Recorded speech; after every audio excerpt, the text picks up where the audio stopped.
welcome to Crack Academy. So let's take a quick recap what we have done so far. We were dealing with the chapter units and dimensions. Last time what we have done was how many type of physical quantities exist and how can we deal with the dimensions. So let's take a quick recap of the same. So what we have done so far is we have dealt with the dimensions, the units, the physical quantities. So the first thing that we did yesterday was, what do you mean by the term physical quantity, right? Anything which can be measured is included in physical quantity. How many types of physical quantity have existed? First was your fundamental, and then this fundamental is also known as your base physical quantity. Then we have done the derived physical quantity. On the basis of this fundamental and derived, we have done the two type of unit. One of the unit was known as your fundamental or the base units. Similarly, on the basis of this physical quantity, derived physical quantity, we have done derived units. So in the previous class, we have dealt with how many types of 7 base units were existing. So we have done 7 base units and 2 supplementary units, right? And in case of dimensions, what do you mean by the term dimension? We have to represent every physical quantity as the base of everything. So it means in dimensions, what we have done so far, it means we have explained 7 plus 2 base quantities in terms of your dimensions, right? We have learned what type of dimension formula exists and how we can derive the dimensional formulas. So now we have to proceed further. In order to proceed further, now we are dealing with what do you mean by the dimensional formula and the dimensional equation, right? Dimensional formula we have done so far. The main and the basic thing was that we have to write down it in a square bracket. Let me give you a recap of this as well. So we have done the formula for, let us suppose we have done it for velocity. So velocity is displacement upon time,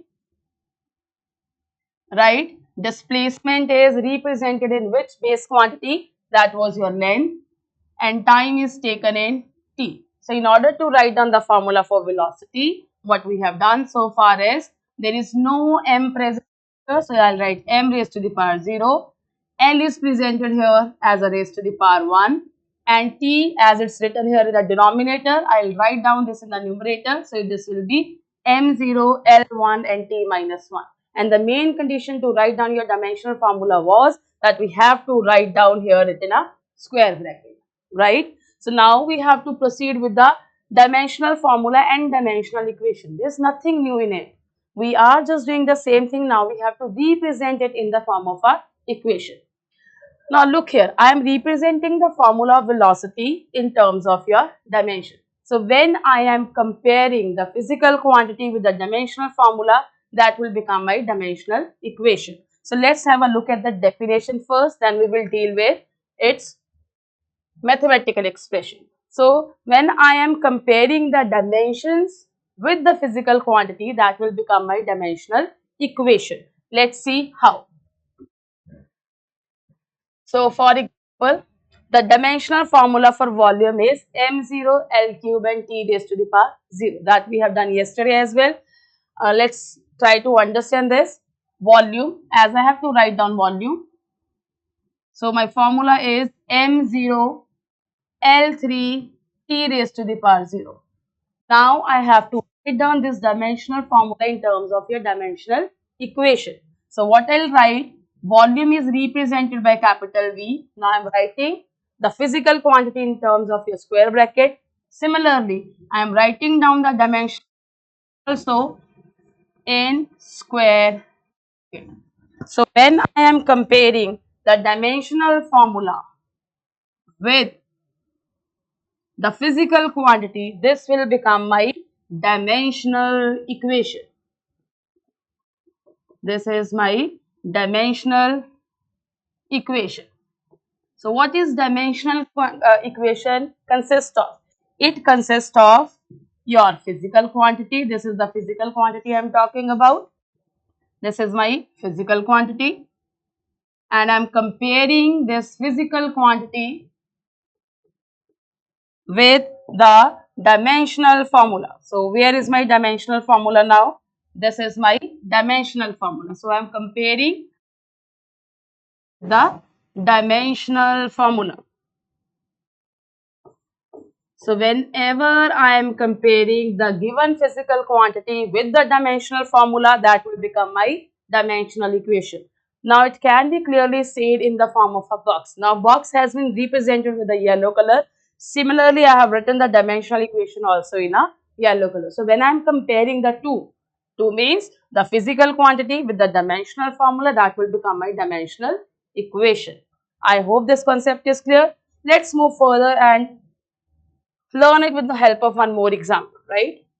So now the next is the formula of speed. Similarly, do it with the formula of acceleration. So when I am comparing the two with the help of these, this will become my dimensional equation, right? Similarly, now I have to write down the next formula. In order to write down the next formula, I am writing. Now do not get confused in between this V and this V. Here for volume, we are writing capital V, whereas for velocity, we are writing the small v. What does it mean? Here I have written for the first formula for volume. Here I am representing the dimensional equation for volume, right?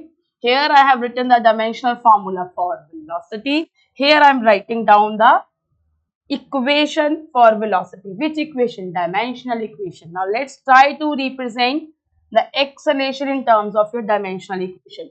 So how I will write?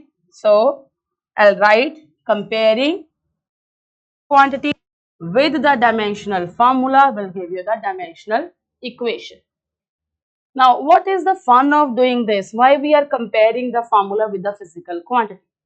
Now, if I am adding a speed of 20 meter per second, can I add this 20 meter per second into 10 kilogram? No, I cannot. So, a physical quantity can be added and subtracted if they are carrying the same dimensional formula. What does it mean? Speed can be added to speed, velocity can be added to velocity, acceleration can be added to acceleration only. So, the physical quantity which are carrying the same dimensional formula, only those quantities can be added or subtracted. Why we are doing this? Because we have to apply this dimensional equation and dimensional formula to the numerical concept. So when can I be apply this formula? When I am aware which quantities are to be added and which quantities are to be subtracted, right? Move a step ahead and calculate the applications of dimensional analysis. What is the fun of doing all these dimensions? So we have to apply the concept now. Let's see how we can apply the concept. So that's why the name of the topic is applications of dimensional analysis. We have just done the dimensions. We have done the dimensional equation. Now we are going to deal with the applications of dimensional analysis, right? So there are basically three dimensional applications. So dimensional analysis is the tool to find or check the relations among the physical quantity by using their dimension. This line seems very heavy for us. What this line is trying to say? All of you are aware of the formula of force. Force is mass into acceleration. Here they are saying to find or check the relation among the physical quantity. Here, why I have given the example of force here. F is equal to ma. One of the physical quantity over here on the right hand side is your F, right? That is force. And on the other side, it is mass into acceleration. So, we now need to check or to find the relationship whether this given equation is true.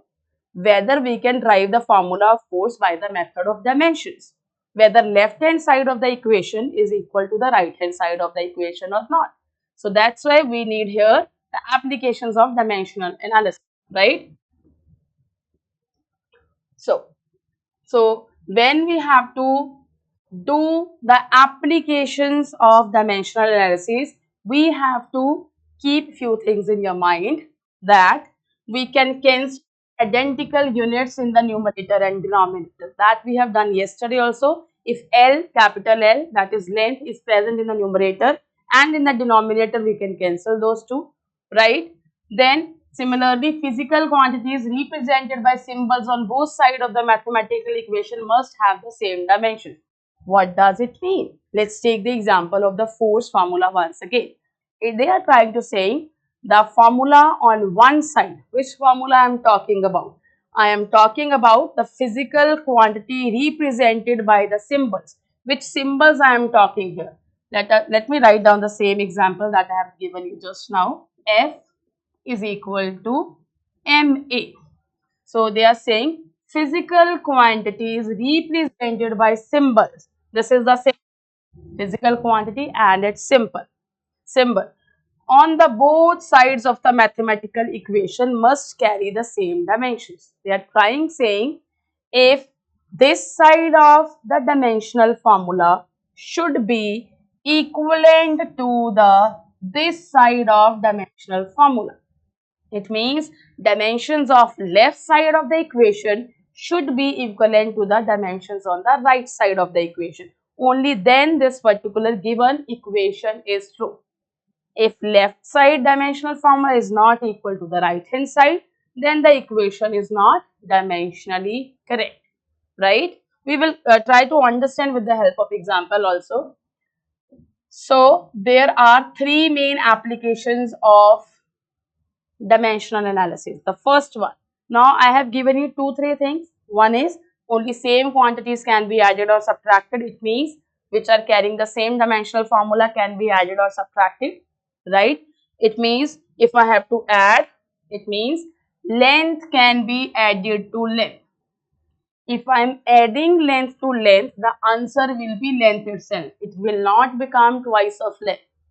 For example, if I am adding 2 centimeter plus 2 centimeter, right? Dimension, right? This is my unit. It will become your 4 centimeter. Now look here.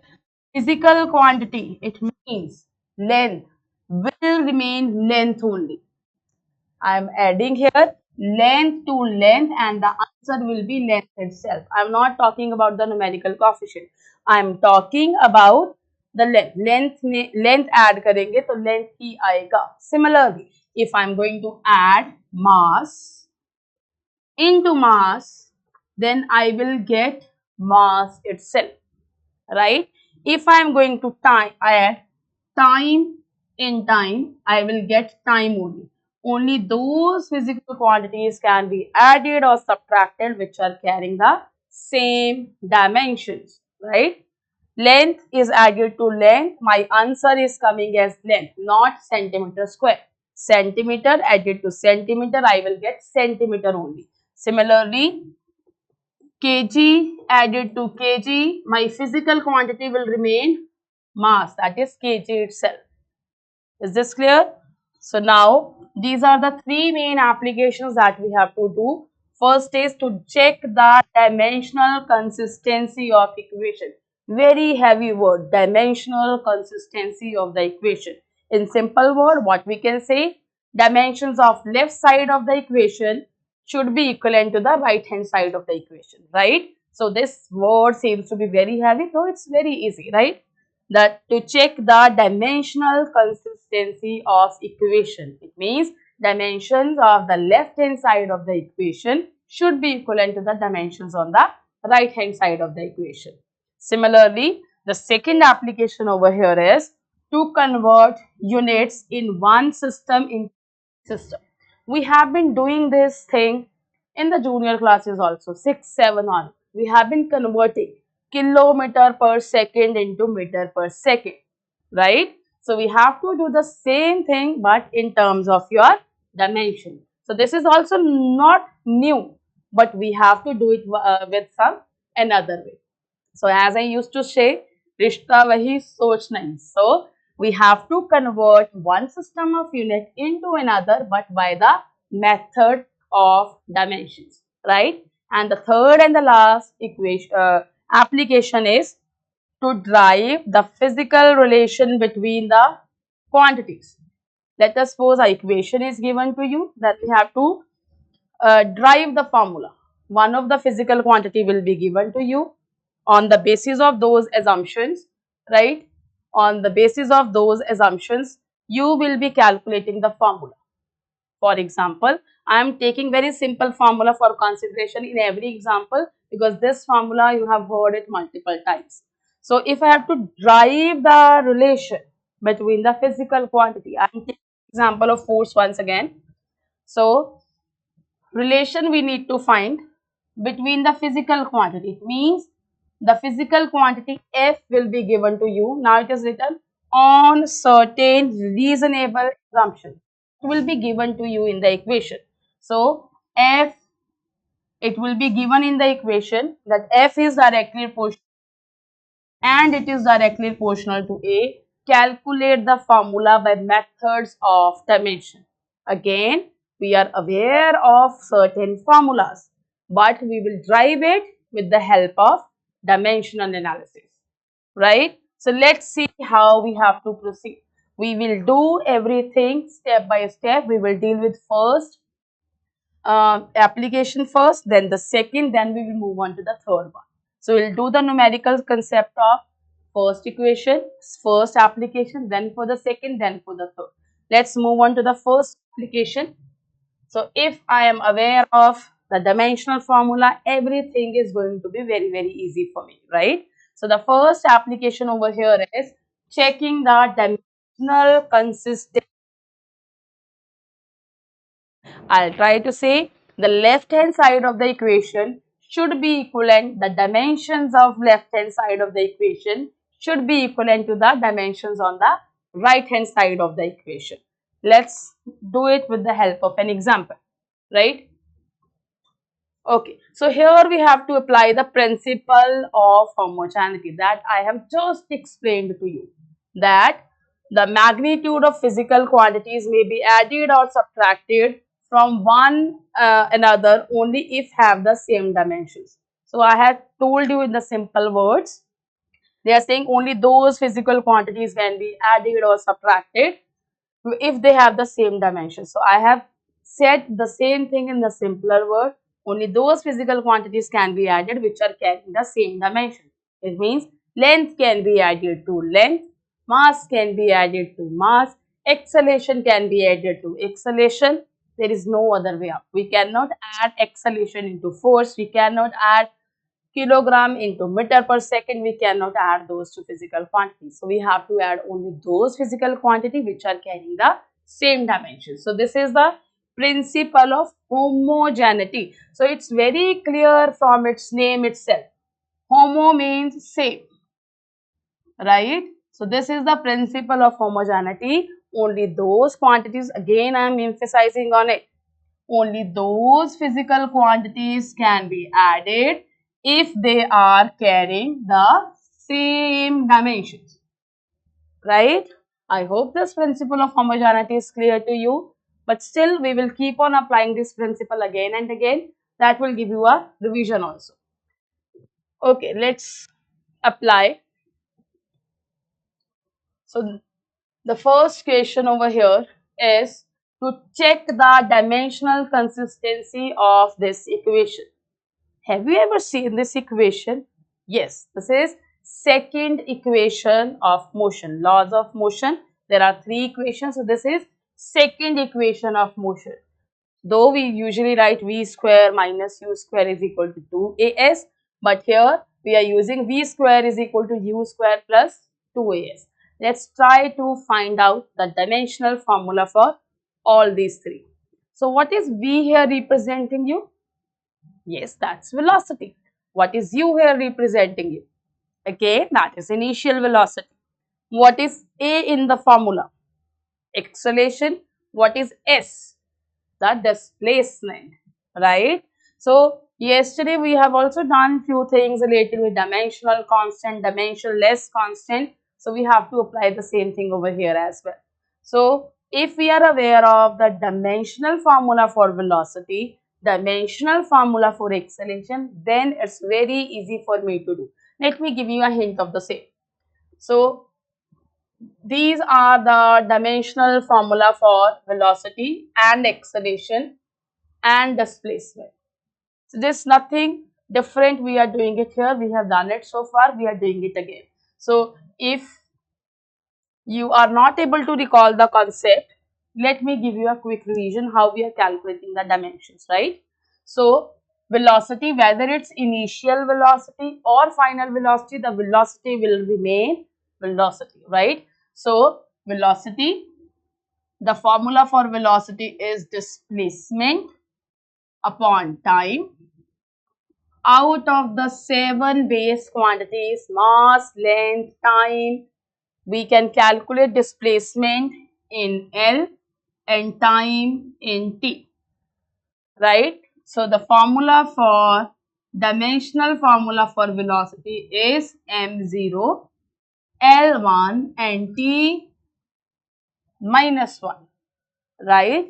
Whether it's initial velocity or its final velocity, the formula will remain same, that is Lt minus 1. If I have to recall the dimensional formula for acceleration, let's do it. So the dimensional formula for acceleration is velocity upon time. Now look here, I have just written the formula for velocity, so I am copying it from here. So we have just calculated m0 Lt minus 1, and here time t. T is here in the denominator, we have to take it into the numerator. So I'll write m0 L t raised to the power minus 1. When this t will go in the numerator, it will become t minus 1 again. So I'll write this as t raised to the power minus 2. So the formula for your acceleration is m0 L1 t minus 2. m0 L1 and t minus 2, right? S is displacement. Displacement is represented by only your L, right? These all are the dimensions. Now let's try to put here to check the dimensional consistency of the equation.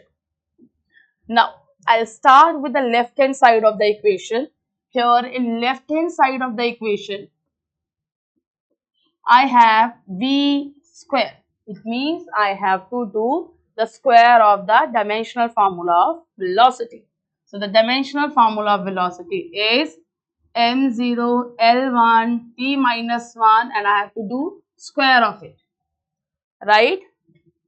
When I am going to multiply this 2 with 0, so this will become m raised to the power 0. When I am going to multiply this 2 with L raised to the power 1 here, this will become L raised to the power 2. Similarly, when I am going to multiply this 2 with minus 1, this will become t raised to the power minus 2. So my left hand side of the equation is carrying this dimensional formula, and I am naming this equation as equation number 1, right? Now let's move on to the right hand side of the equation. So here in the right hand side of the equation, I have u square plus 2 into a into s, right? Now I have to write down the dimensional formula for every physical quantity here. So this is u square, it means m0 L1 t minus 1 ka square. Then there's a plus sign. So I have created a gap in order to make you understand this is my first term. Now the second term is carrying 2. 2 is a dimensionless constant. 2 does not carry any dimension. So I have to write down the dimensional formula for A, that is acceleration. So the dimensional formula for acceleration is m0 L1 and t minus 2, right? Similarly, I have to multiply this dimensional formula of acceleration with displacement. Now, the dimensional formula for displacement is m0 L1 and t0, right? Now, this equation I have to do the square of this. So, this will become 2 into 0 will become m raised to the power 0, L raised to the power 1 into 2 will become L raised to the power 2 and T raised to the power minus 2. Right? Now, here, when the base is same, the powers this is law of exponent. When the base is same, powers are added. M raised to the power 0 plus M raised to the power 0 जब हम करेंगे, this will get M raised to the power 0, right? L raised to the power 1 is here. Here L raised to the power 1. So 1 plus 1 will become your 2. So here I'll write simply L raised to the power 2. Similarly, T raised to the power minus 2 plus 0. So this will become your T raised to the power minus 2. Right? So these two were in multiplication. When two quantities are having the same base, their powers are added. Here L raised to the power 1, here also L raised to the power 1. L raised to the power 1 plus 1 will give you 2. Here T raised to the power is minus 2, here T raised to the power is 0. So T raised to the power minus 2 plus 0 will give you minus 2. Now you might be thinking where we have used the principle of homogeneity. Now look here, this is M0 L2 T minus 2. This is also M0 L2 T minus 2. It means only those quantities can be added or subtracted which are carrying the same dimensions, right? So if I am going to add these two quantities, so I will get the same physical quantity. So this is M raised to the power 0, L raised to the power 2 and T raised to the power minus 2. Now let me name this equation as equation number 2. Now do not get confused by adding these two, you will write it no, because we are adding the same physical quantity here. So if I am adding length to length, it will give me length itself. So if I am adding dimensional formula of L square T minus 2, L square T minus 2, this will give me L square T minus 2 only, right? So now compare your equation number 1 and 2. In equation number 1, the left hand side of the equation was M0 L square T minus 2, whereas over here it's M0 L square T minus 2. So from equation number 1 and 2,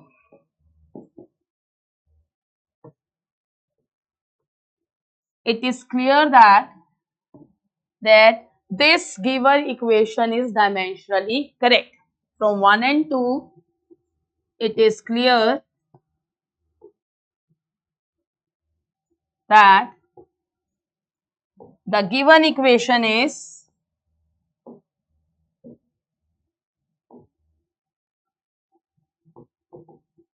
dimensionally correct.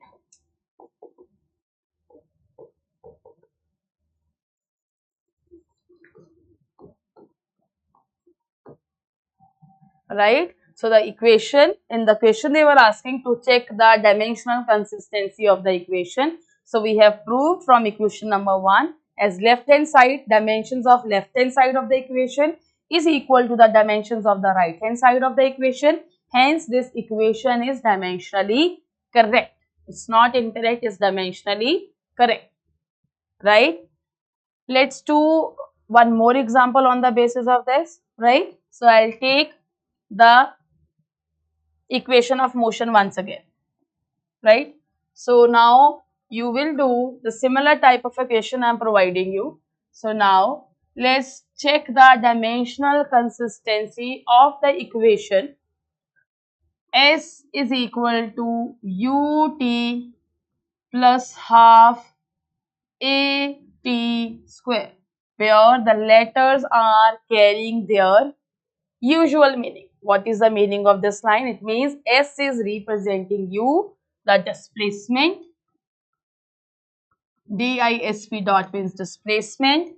U is representing u, the initial velocity, right? Where T is representing u, time, and A is representing u, acceleration.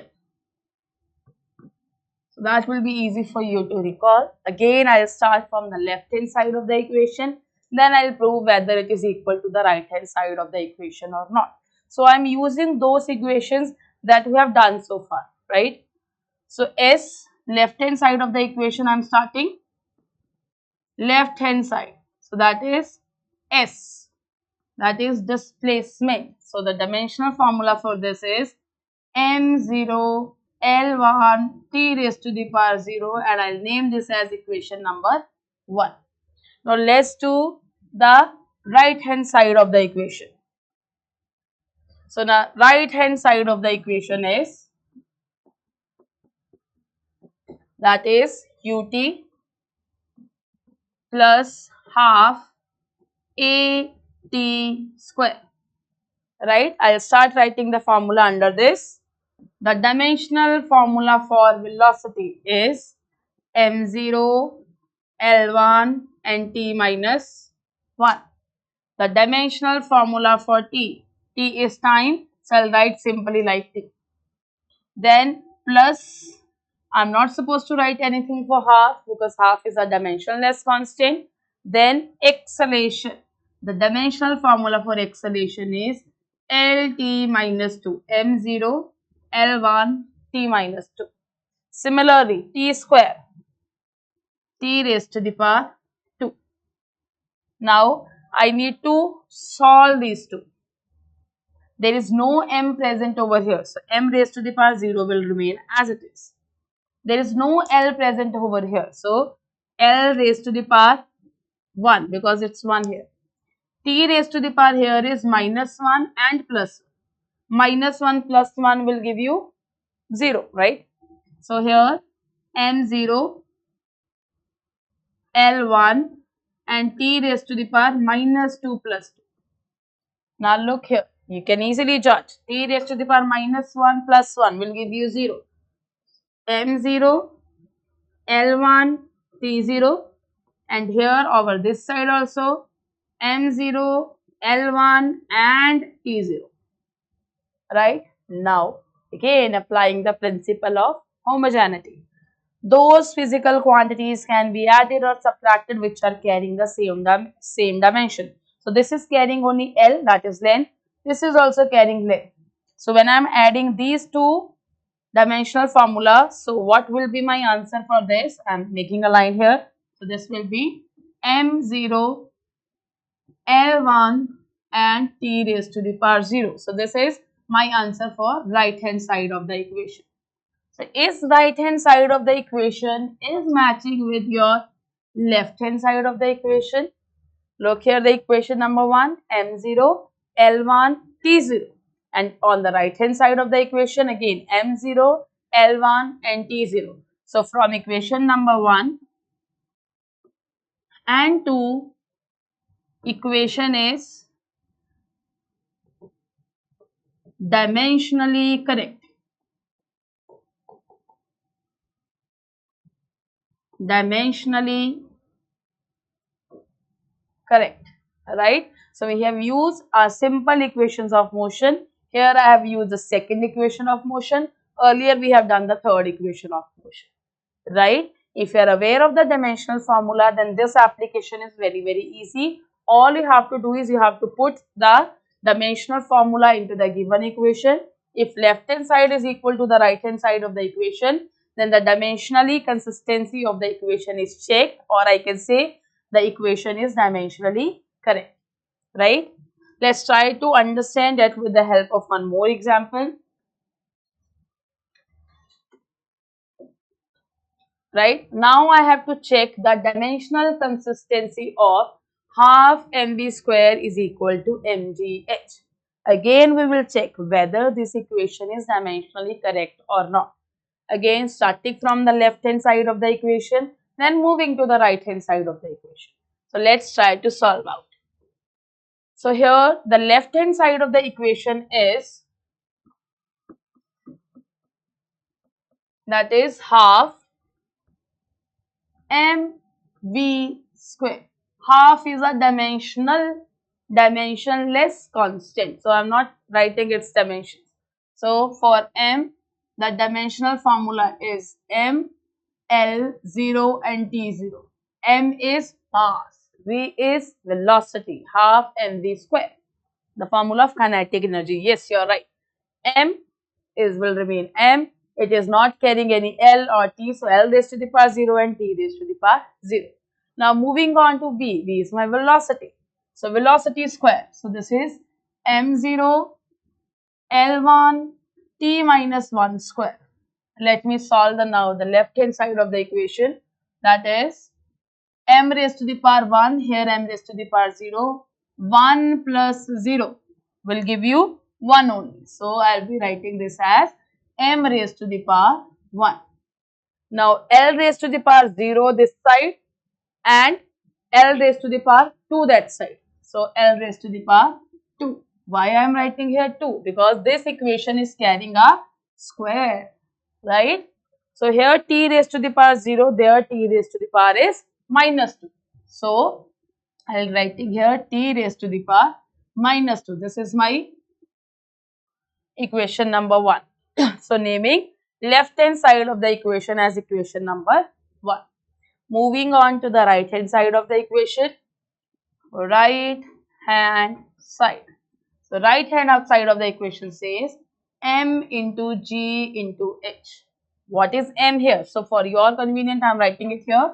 M is mass, that you are already aware. G is acceleration due to gravity, which will remain acceleration only. Acceleration due to gravity will carry the same dimensional formula as that of your dimensions, and h is your height. mgh, right? So, moving on and writing down the formula. So, right hand side of the equation, so now there are 3 different variables.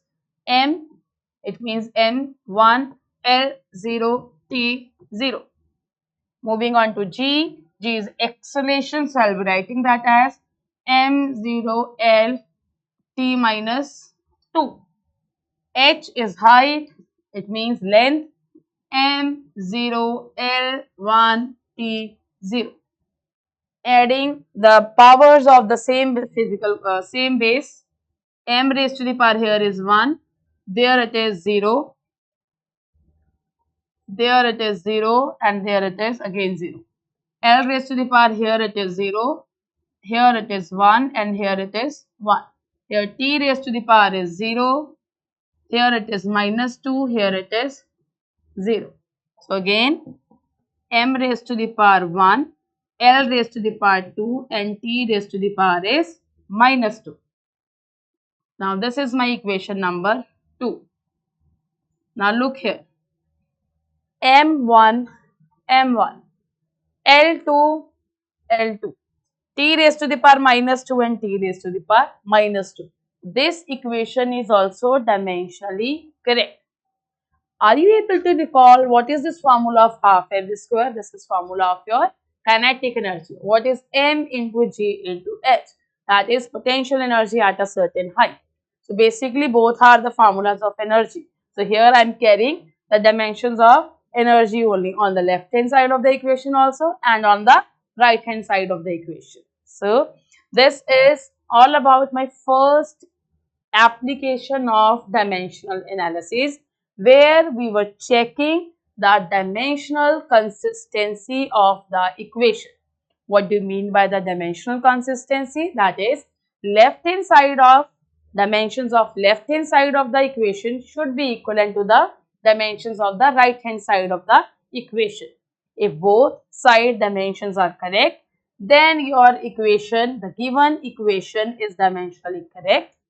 If it is not, the dimensional consistency is not verified, it means the equation is not dimensionally correct, right? So that was all about your first application.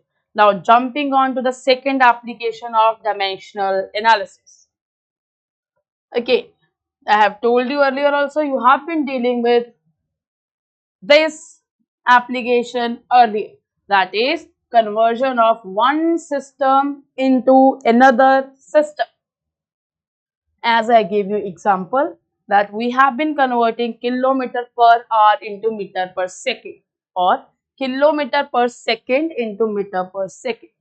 We have to do it in the same way, but with the methods of dimensions, right? So we are now going to convert one system of unit into another system of unit, right?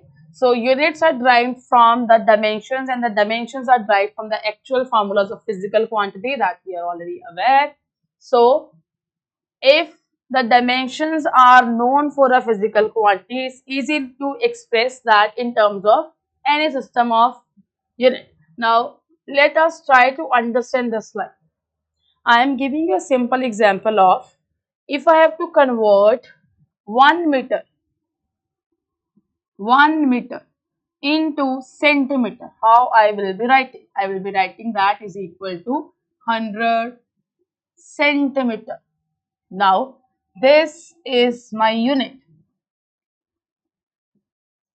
right? This is also my unit of length. This is the numerical coefficient. This is numerical coefficient. This is my first system of unit, and the numerical coefficient here designated as N1. I have converted this 1 meter into centimeter. So this will be my N2. So what I am doing over here, I am converted one system of unit into another system of unit, right? Now what is written over here? Units are derived from the dimensions, and dimensions are derived from the actual formula of the physical quantity. So if I have to write down this, so I am converting one system of unit into another system of unit. But here, what is the basic thing? I have to convert it by the methods of dimensions, right? So if I am taking one system in the method of dimensions, so how I will write? N1, this is my physical quantity. Here the physical quantity taken over here is length. So length can be converted into length only, right? So velocity will be converted into velocity only. So if I have to write down this, how will I write? I'll write this as N1 into X1 is equal to N2 into X2. Rather than writing here X1 and X2, as I have writing here the units, I'll write here U1 and U2. But I am doing the applications of dimensions. So I will be writing that as N1, you can write capital N, you can write small n, that's just the abbreviation. Dimensions M, L, T. Right? Now I am not aware which physical quantity I am going to convert.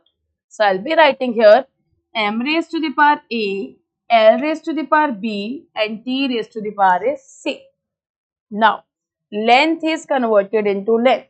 So, the same physical quantity which is present over here in first system of unit will be converted into A, B, and C. It means if I am going to convert from one system of unit into another system of unit, the physical quantity will remain same. As I have written here, length will remain length, velocity will remain velocity, acceleration will remain acceleration, right? So this is my one of the things. Now as the numerical coefficient will change, so I will write here N2. So in order to convert one system of unit into another, I have to utilize this particular method, right? So let's try to do it. So this is my first system of unit, and that is my second system of unit. And now we have written here 1, 1, 1 over here on the first system of unit, and in the second system of unit we have written here 2, 2 and 2 in order to make you guys understand, right? Okay. So now if I have to calculate the numerical coefficient, because I don't know how to convert, I am not aware what numerical coefficient will come, which physical quantity is being converted, right? So N2 is equal to N1 is equal to M1 upon M2 raised to the power A. How I got this formula? I am just taking this M1 over here under this. I am just taking this L1 over here under this. So if I am going to take this N2 will remain as it is here. M1 upon M2, both are carrying raised to the power A. Similarly, when I am bringing L1 this side, L2 upon L1 raised to the power P. Similarly, T2 upon T1 raised to the power will be C. So, this is the formula that I am going to utilize. Let's try to understand with the help of an example. So, N1 and N2 are the magnitudes of the respective system of unit. M1, M2 are the dimensional formulas. So, look, example, 1 meter is equal to 100 centimeter. Meter is a bigger physical quantity, bigger unit, right? And centimeter is a smaller unit. When I am converting it into it, the numerical coefficient is changing. The bigger is the unit, the smaller is the numerical coefficient. The smaller is the unit, bigger is the numerical coefficient. So, let's try to understand with the help of a example how to convert, right? So, I am taking an example of, let me remove this. Okay. So, now I am going to do with the help of an example,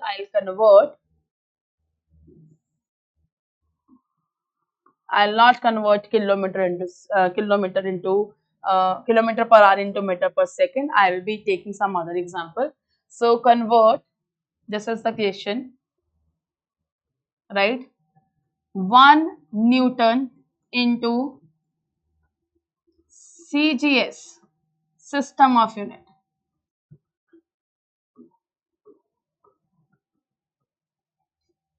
Newton is SI unit of which physical quantity? Newton is SI unit of, yes, unit of force. So, now I got to know this given to me is, this is the numerical coefficient, this is my first system of unit. So, I'll write the value of N1 is 1, right? N2 I have to calculate.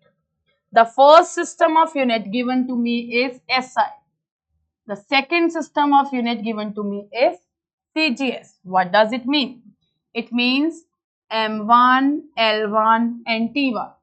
Here M2, L2 and T2.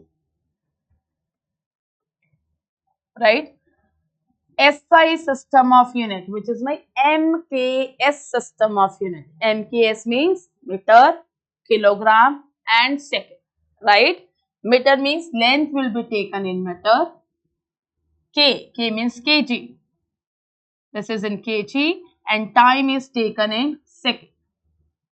Right, now I have to convert it into CGS. C stands for your centimeter, G stands for your gram and T stands for CGS, S stands for your second. So, I have to convert this SI system of unit into the CGS system of unit.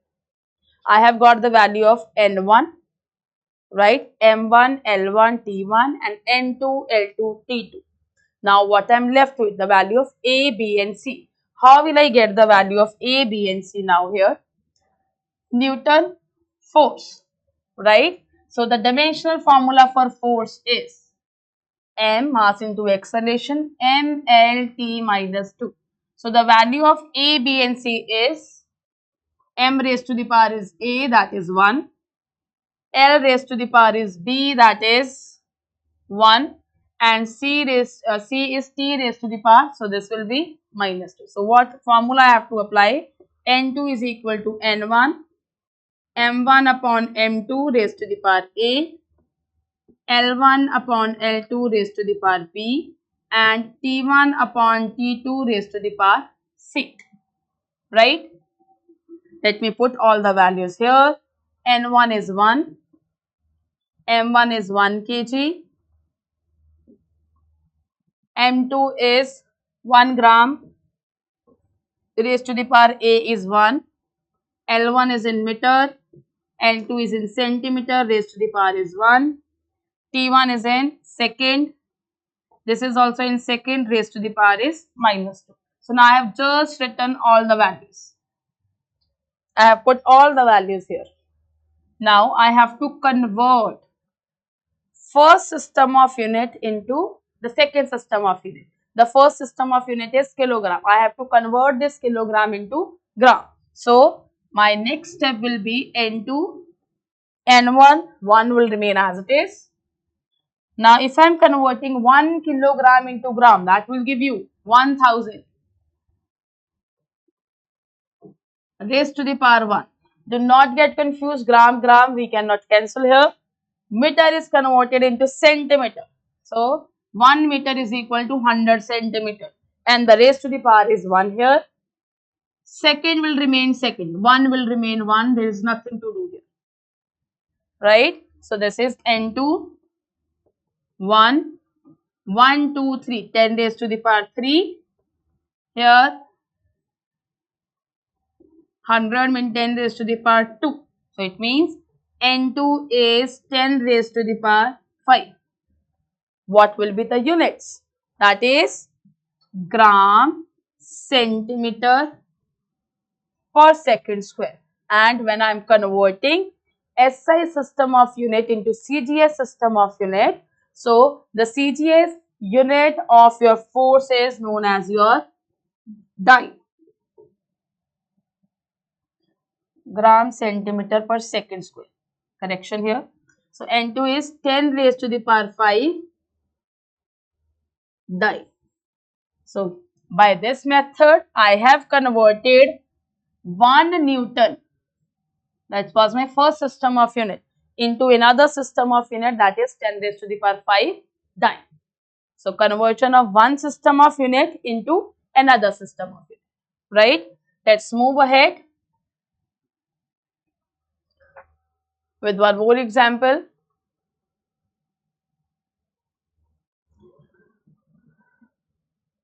Okay, so convert 1 joule into erg. So joule is SI unit of your work. So now the physical quantity which is being used over here is work.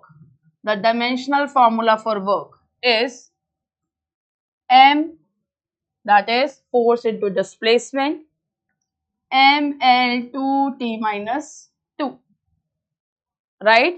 1 joule into erg. Now joule is my SI unit. Joule is SI unit and erg is CGS unit. So it's very easy for me to recall. M1, L1 and T1. SI system of unit means that is MKS, meter, kilogram and second, right? CGS system of unit is M2, L2, T2. It means centimeter, gram and second. What is my formula for N1? N1 here is 1 joule. So N1 is 1 here. What are my values of A, B and C here? Dimensional formula for work we have already written. 1 here, 2 and here minus 2. Let me put all the values now. N2 is equal to N1. M1 upon M2, it means 1 kg upon 1 gram raised to the power 1, right? L1 upon L2, 1 meter upon 1 centimeter raised to the power is 2, 1 second upon 1 second raised to the power is minus 2, right? Let's convert. N2 1 kg is equal to 1000. Okay, this will remain gram only, raised to the power is 1.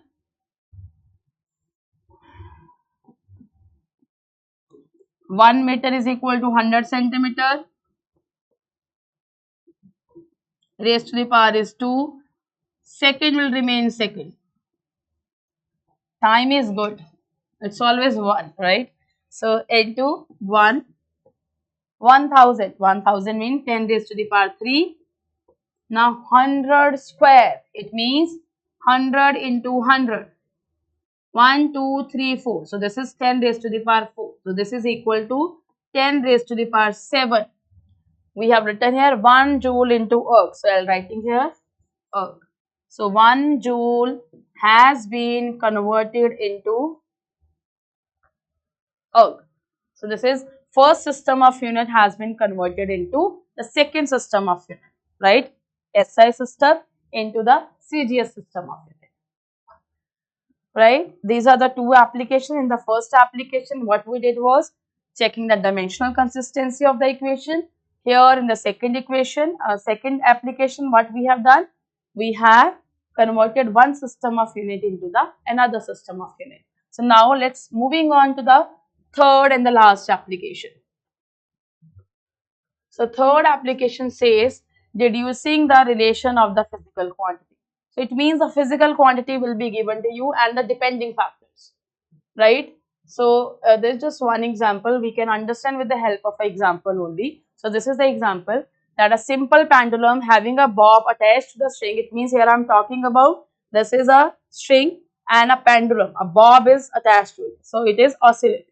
So what we have to calculate over here is we have to calculate, it's given, suppose that the period of oscillation of simple pendulum depends upon length, mass, gravity.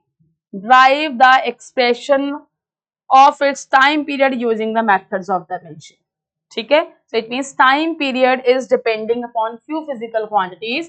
One is length, second is mass, and the third one is acceleration due to gravity. I am removing the statement so that I will get more space to write over here. So the depending factors over here are, so they have given time period is depending upon three factors. Number one, yes, length. Number two, the mass.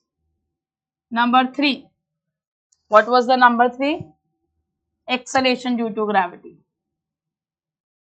Okay, these are the three depending factors. So now I am not aware.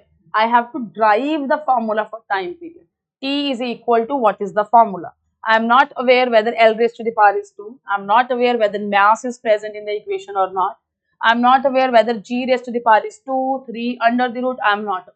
So what I will be writing? I will be writing here A, here I will be writing B, here I will be writing here C, because I am not aware whether T is depending upon length by the square, by cube or by one factor, right? So I will be writing this. On combining these all factors, so I will get T is directly proportional to L raised to the power A, M raised to the power B and G raised to the power is C. On removing the sign of proportionality, I will put a constant here K. Now what is the new thing that we have to do? We will be writing the dimensional formula, then we will compare the M, L and T, right? So the dimensional formula for time period is M0, L0, T1. K will remain as it is. Dimensional formula for length. I am not writing now M, L and T, all the three things. Okay, I will write. So length M0, L1, T0 raised to the power is A. Then I will have to write the dimensional formula for mass, right? Dimensional formula for mass M1, L0, T0 raised to the power is B. Then acceleration due to gravity, and the formula for acceleration due to gravity is M0, L, T minus 2 raised to the power is C. Now here M and M, combining all the powers of M, combining all the powers of L and combining all the powers of T. Let's combine. So on combining all the powers of M, L and T, I will get here M raised to the power 0 plus 1 plus 0. Now it's not only 0. Now 0 is being multiplied here with A. 0 multiplied with A, 0. 1 multiplied with B, B. C multiplied with 0, 0. Similarly, L raised to the power 1 multiplied by A is A. Here it is 0 and there it is again C. Now, T raised to the power here is 0. Here also 0. Then minus 2C. I hope this concept is clear. We are just multiplying the powers with the dimensional formula which is given inside the bracket. This side will remain as it is. Now we know one of the formula, if the equation is dimensionally correct, the powers, it means the dimensions on the right hand side of the equation should be equivalent to the dimensions of the left hand side of the equation. So now we are going to compare the powers of M, L and T. Comparing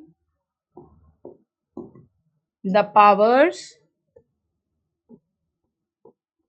of M, L and T. Here M raised to the power is 0, right? And here M raised to the power is only B. So it is very clear from my mind that B is equivalent to 0. Here L raised to the power is 0. Here this side L raised to the power is A plus C. Let me put a line here. This is A plus C. Right, this is my second equation. Third, this is minus 2C over here, the raised to the power of C. T, here the raised to the power of T is 1. So this is 1 is equal to minus 2C. So C is equal to minus 1 by 2. From this equation, I can easily guess A is equal to minus of C. So the value of A is minus of minus 1 by 2 and it will become your plus 1 by 2. So I have got all the variables of A, B and C. What was the question?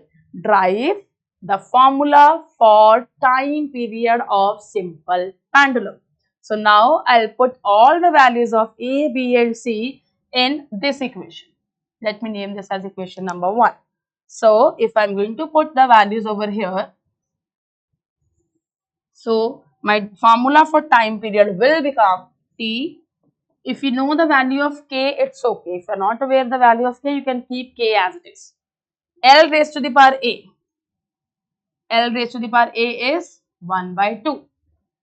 M raised to the power was B. M raised to the power B means 0.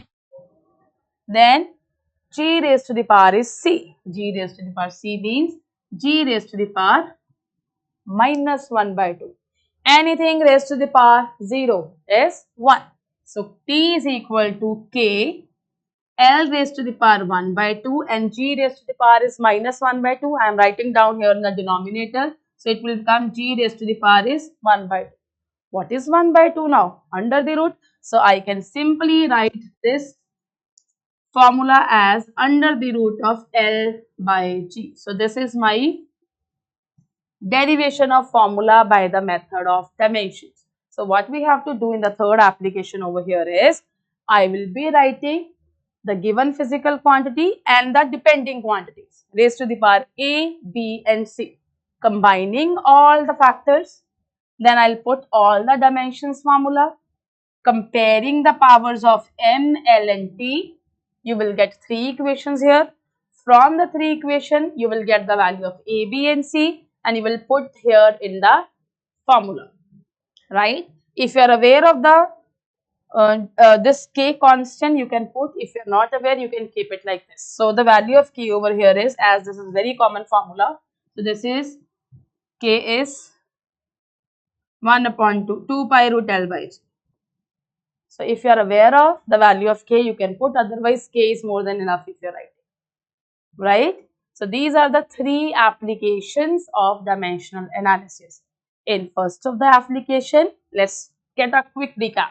In first of the application, what we did? We have checked the dimensional consistency of the equation.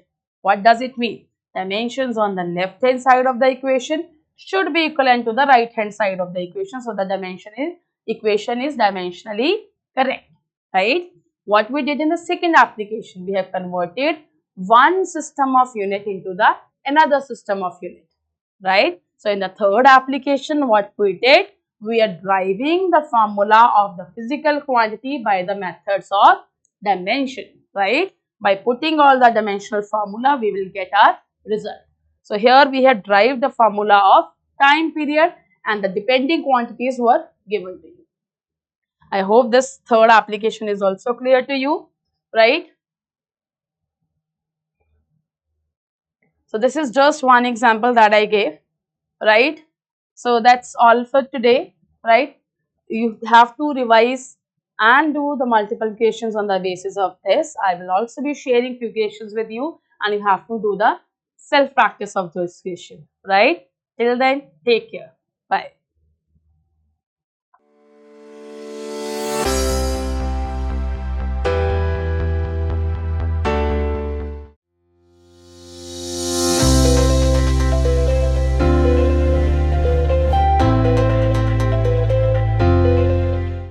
Hello everyone, welcome to Crack Academy.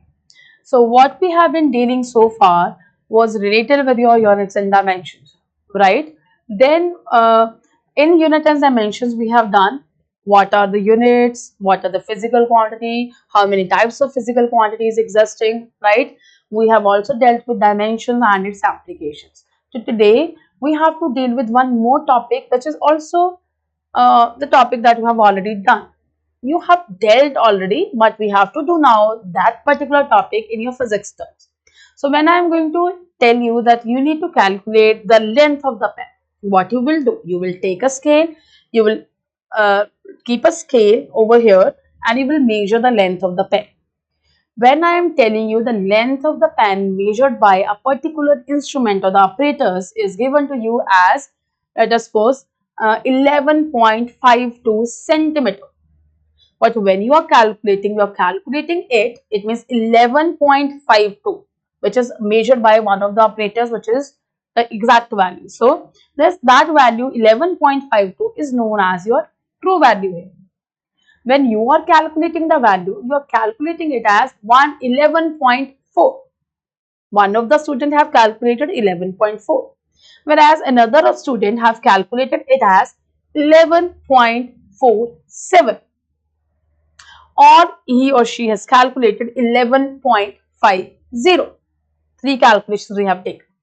So when I'm talking about the true value, 11.52 is the true value of the length of this pen. One of the student has calculated it as 11.4, right? 11.4, and one of the student have calculated it as 11.50, right?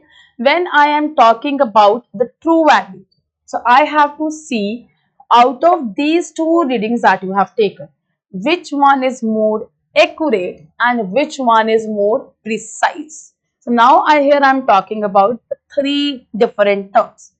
I am here talking about the true value, and one, the accurate value. Third thing I am talking over here is the precise value, right? True value is the value which has been measured by the operators, which is the actual length of this pen, right? 11.52. Now, out of these two values which I am talking here about, which one is accurate and which one is precise? When I am talking about the precise value, the value which is giving me up to more number of decimal places, that value is known as your precise value. Now, which value will be known as your accurate value? The value which is near to your 11.52 true value, that it will be regarded as your accurate value, right? So these are the things that we have been dealing already, but now we have to do all these things in terms of your physics. So today we are going to start with a very interesting and a fun topic that is going to relate with your accuracy and your precision.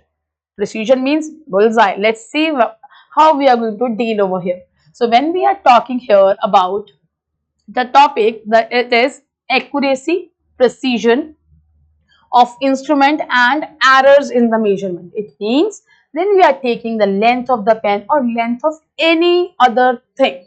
Other thing means it can be, we can calculate the radius of a circle, we can calculate the height, we can calculate the weight. So how we are going to calculate it, by which operators, and what will be the error that may come in the measurement. So here we are going to measure, right? So the topic name over here is accuracy, precision of instrument and errors in the measurement. What kind of errors may occur when you are calculating length of the pen? What other errors may occur when you are calculating the length of, let us suppose, the length of a table?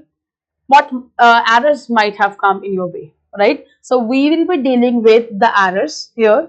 What do you mean by the accuracy? What do you mean by the precision? When I'm talking about the term accuracy, it's quite clear. Accuracy. Accuracy means shuddhata. It means how accurately you have calculated the value, and it should be near to your true value. True value means which is actual value, right? So let's have a look. So when I am talking about an error, what do you mean by the term error? The result of every measurement by any measurement instrument contains some uncertainty, that is going to be your error. Any uncertainty which might come in your way when you are calculating anything with the help of a apparatus or instrument, right? When we are talking about your accuracy, accuracy is how closely आपकी true value के बिल्कुल पास, right? How close the measured value is to the true value that you have measured. The true value that I have taken was 11.52. How near to this 11.52 you are measuring the value, that is going to be your accuracy. When I am talking about the precision, so precision tells as to what resolution or limit the quantity is measured. It means up to how many decimal places, because I have given you the true value as 11.52. So if you are calculating the value as let us suppose 11.47, so that is going to be precise. That is going to be precise. If we are going to calculate the value as 11.5, right, that is more accurate, precise, because we have calculated up to 2 decimal places. Let's try to understand with the help of an example. I am taking a similar kind of example that I have taken in the form of a pen here. Now let's have a look at the example here.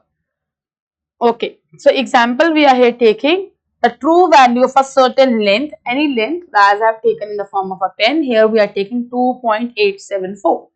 So this is the true value. So now look here, when I am talking about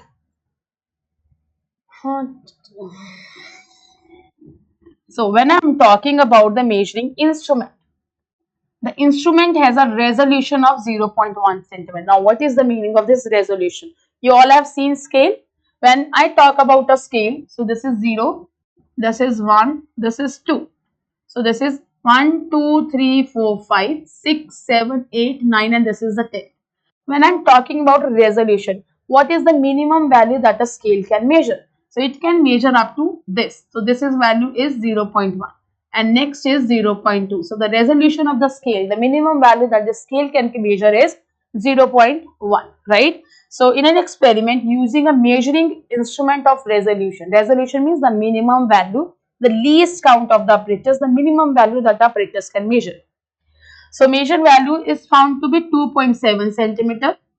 So we are measuring the value and the value comes out to be 2.7 centimeter. So I am now using another instrument which can calculate up to 2 decimal places, that is now the resolution. It means now I am using a scale which has a resolution power of 0.01 centimeter.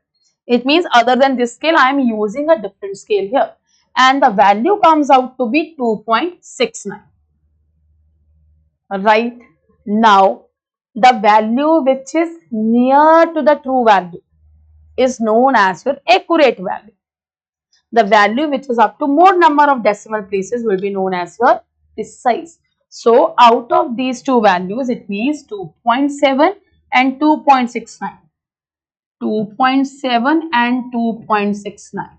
So as it is up to 2 decimal places, so this is my more precise value. When I am talking about the accuracy, so this 2.7 is my accurate value because it's near to my true value. It's near to my true value.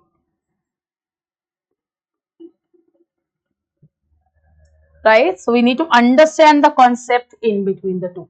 So if I'll say I have one more apparatus which has a resolution of 0.001 centimeter.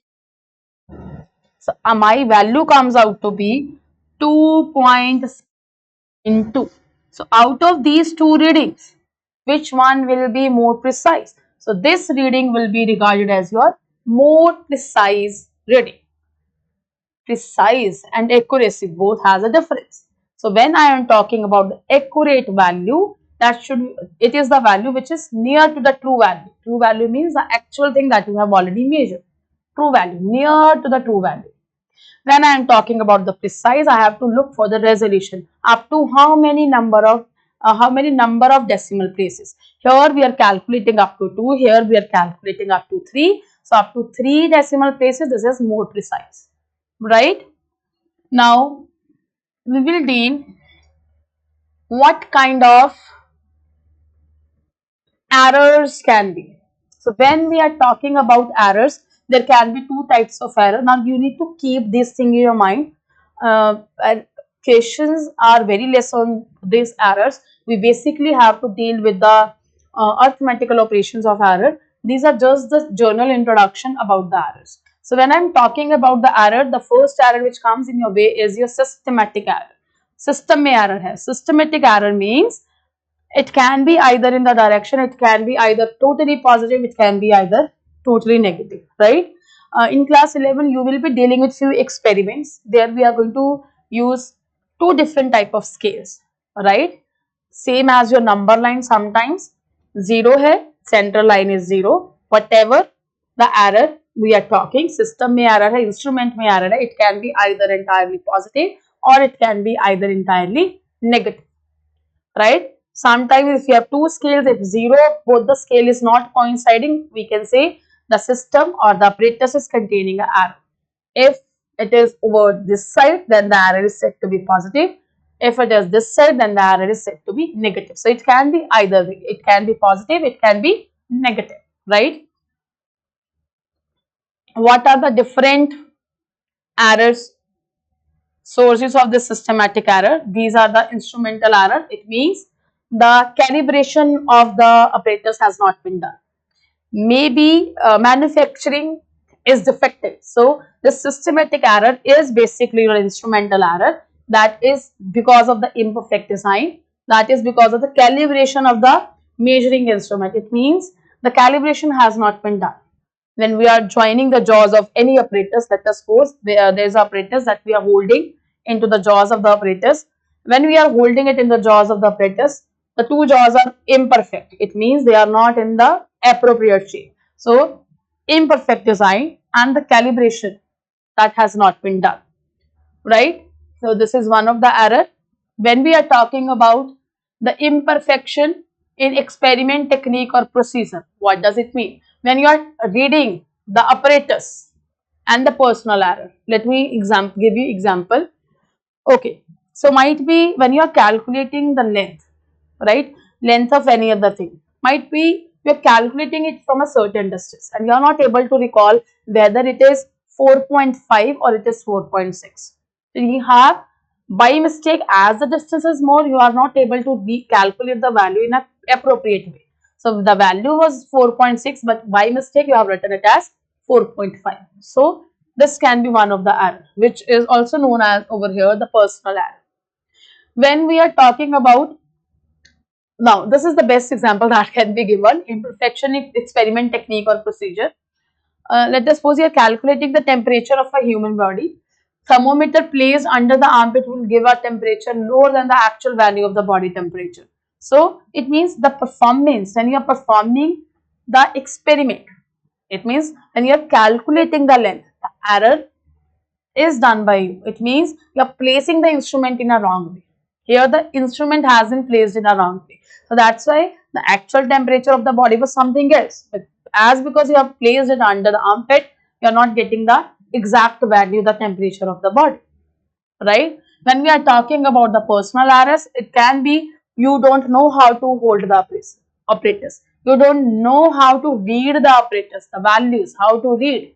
So this error can be because of you, right? How we can minimize these errors? So these errors can be minimized by improving the experimental technique कि आपको आज experiment करना कैसे है, selecting the better instrument. If the instrument is not calibrated, then you will have to use better instrument, calibrated instrument.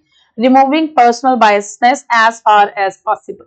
It means you should take the readings in a very careful manner. It's not like let's do it. It means you have to take the readings in a very, very careful manner and in an accurate way. Only then these all errors can be removed.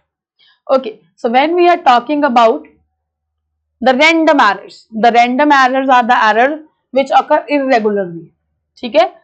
It can be because of the, with respect to the sign and size. Okay. When you are, let us suppose, taking the temperature of the body.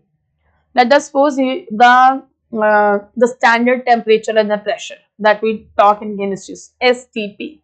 Okay? The conditions are changing. Though we always do the experiment by keeping the physical conditions same. Let us suppose the physical conditions are changing, then an error can occur, right? Which is very few, but random errors occurs, right? It means the person who is taking the reading, he or she is taking the readings, but they are taking in an inappropriate way, right? Because they don't know how to hold the apparatus, they don't know how to take the readings. So that's why the error, random error occur in any way. So then the least count. Okay, just discuss as in the case of your scale. The least count is the smallest value that can be measured by the measuring instrument, right? The least count error is the error associated with the resolution of the instrument. It means when I am talking about a simple scale, I have just given you the example. So let me draw it again for you. 1, 2, 3, 4, 5, 6, 7, 8, 9 and 10. 1, 2, 3, 4, 5, 6, 7, 8, 9 and this is 10. When I am talking about this value, so this is my 1.5. So when I have to calculate the least count of the apparatus, it's not only the scale, it can be the voltmeter, it can be the emitter, right? It can be the galvanometer. We need to calculate least count of every apparatus, right? When I'm calculating the least count of any apparatus, here the apparatus taken over here is simple scale.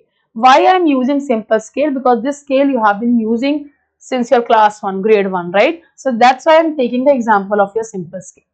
When I'm talking about the simple scale, I'm calculating its least count. So if this value is 1.1, when I'm talking about this value, this is going to be a 1.6. Calculating this value, this is my 0.5, 0.4, 0.3, 0.2 and 0.1.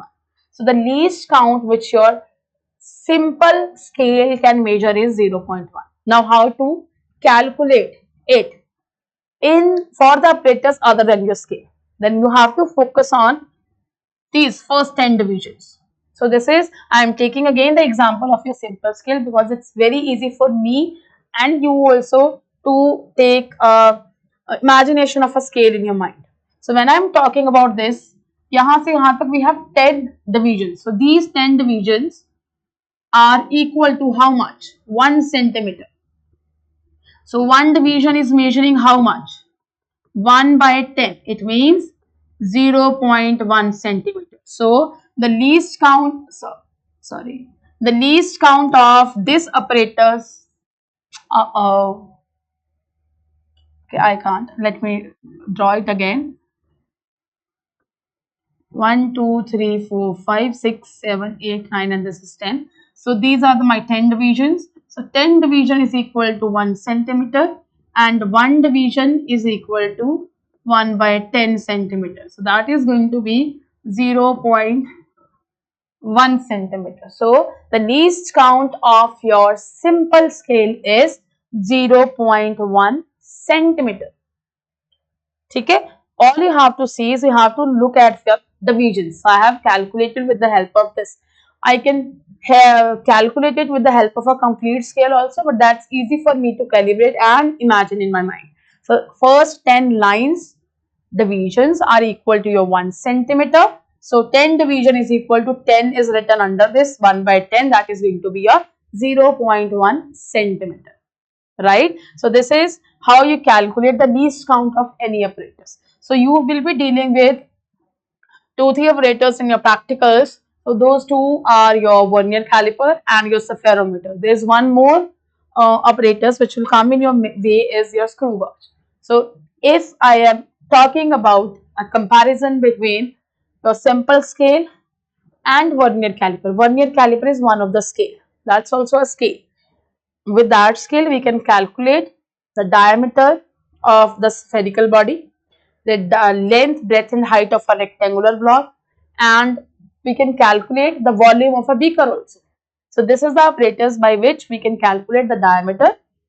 Now, why this vernier caliper is more accurate and precise than your simple scale? Because your simple scale is giving you reading up to how many decimal places when I am talking about your simple scale. So your simple scale is giving you reading up to one decimal place. So when I'm calculating, I can calculate 1.5 centimeter, I can calculate 1.6 centimeter, I can calculate 1.7 centimeter and so on. We can take any other reading also. So I can write 5.1 centimeter. So I can calculate reading up to how many decimal places? Up to one decimal place. When I'm talking about your vernier caliper.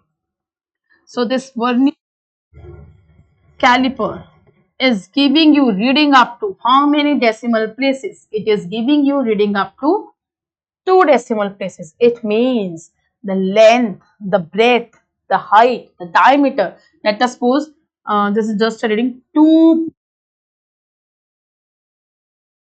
up to how many decimal places? Up to 2 decimal places. So this vernier caliper is much more precise than your simple scale. And when I am talking about your spherometer or your screw gauge, so these two words you will get to know in your practicals, screw gauge and one more is spherometer. They both works on the principle of your micrometer. So when I am talking micro, it means millimeter. Okay? So they both works on the principle of screw, and these both apparatuses are giving me value up to 0.01. When I am talking about millimeter, so it means, let me change the color here and write. So this will give me reading up to 0.001 centimeter. Up to how many decimal places? Up to 3 decimal places.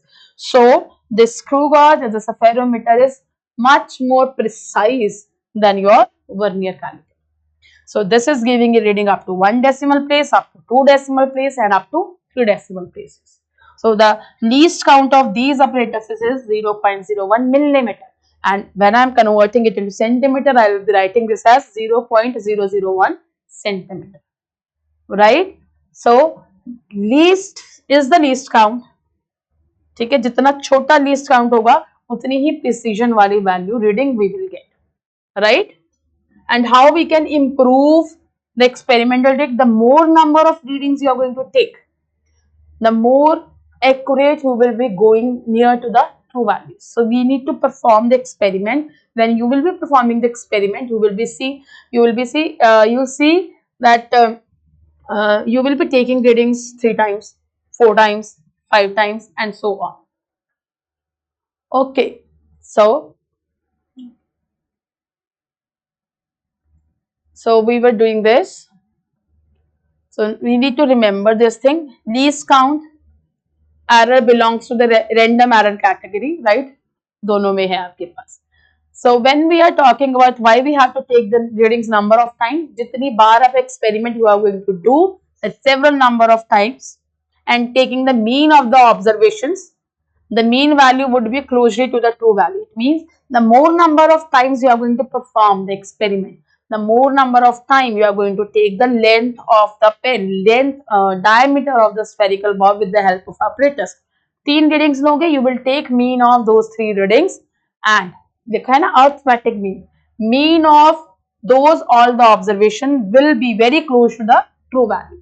So the more number of times you are going to perform, the more you are proceeding towards your accuracy, towards a true value, So these are the errors: absolute error, relative error and the percentage error. And now these errors are important because we will be dealing questions on the basis of this as well, right? So how to calculate the relative error, the percentage error, so we need to understand.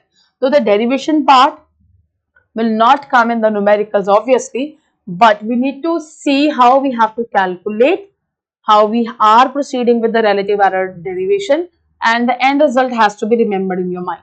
So when I am talking about the absolute error, as it's suggested from the name, the magnitude of the difference between the individual measurement and the true value is the absolute error. Likewise, I gave you the length of the pen as 11.52 centimeter and you have calculated it as 11.50 or 11.47, right? The difference between 11.47 and 11.52, जितना difference होगा, that difference is going to be my absolute error. The difference in between 11.5 and 11.52 will give me my absolute error. So you need to keep this thing in your mind when I am taking the magnitude. By magnitude, the positive value has to be taken. So now when I am dealing about the absolute error, so the magnitude of the difference between which two differences we are taking here, we are taking the individual measurement, in the measurement taken by you and the true value. So if I have to write and to just to remember the definition, how will I write? It means my absolute error is now magnitude of the difference between, it means the difference I have to take between the individual measurement and the true value, right? Individual measurement, let us suppose you have taken the measurement as, I am writing it as m1 minus the true value. Similarly, you have calculated the length of the pen, measurement, you have taken it again. So absolute error will be your m2 minus the true value. Why I am taking the magnitude? Just try to recall this, because I have taken two values. One I am naming as 11.47, one I am naming it as 11.5. So when I am taking 11.47 minus 11.52, you are going to get the answer here as negative, but I have to take the mod of that. When I am taking the value as 11.50, again 11.52, again I am going to get a negative, but I have to take that as positive. You might take the reading as 11.53 and minus 11.52. Now this reading is already positive, but still I have to keep that reading in the modulus of that. That's why we are writing magnitude of the difference between. So what is absolute error? The measurement taken by you minus the true value which is already given to you. So the difference in between the two, so it is denoted by delta A. So the error, absolute error that I have just written. So let me write down again. I have written ABS means the absolute. The absolute error I have just written. This is represented by your letter delta A. Okay, the rest of right hand side of the equation will remain same. The measurement which is taken by you minus the true value. Right? So this is again one of the concept. So the error in the individual measurement from the true values are, it means we have performed the experiment multiple times. Now here we are taking the readings up to n number of times. N can be any. You are measuring it 3 times, you are measuring it 5 times, you are measuring it 10 times. So it may be measured as n number of times. Now delta A calculated above may be positive or negative, as I have just given the example with 11.52. So we have to always take it as positive. Now this delta A1 is representing me the absolute error in reading number 1. Delta A2 is representing me the error, absolute error in reading number 2. Delta A3 is representing me the error in reading number 3. Now I have to calculate the error of all the readings. So how I am going to calculate the error of all? So this will be calculated by taking the mean of every individual absolute error. So first reading का delta A1, second delta A2, delta A3, but I will calculate the mean of the entire data. So arithmetic mean of delta A1, delta A2, delta A3 will represent me the absolute error, the mean absolute error, right?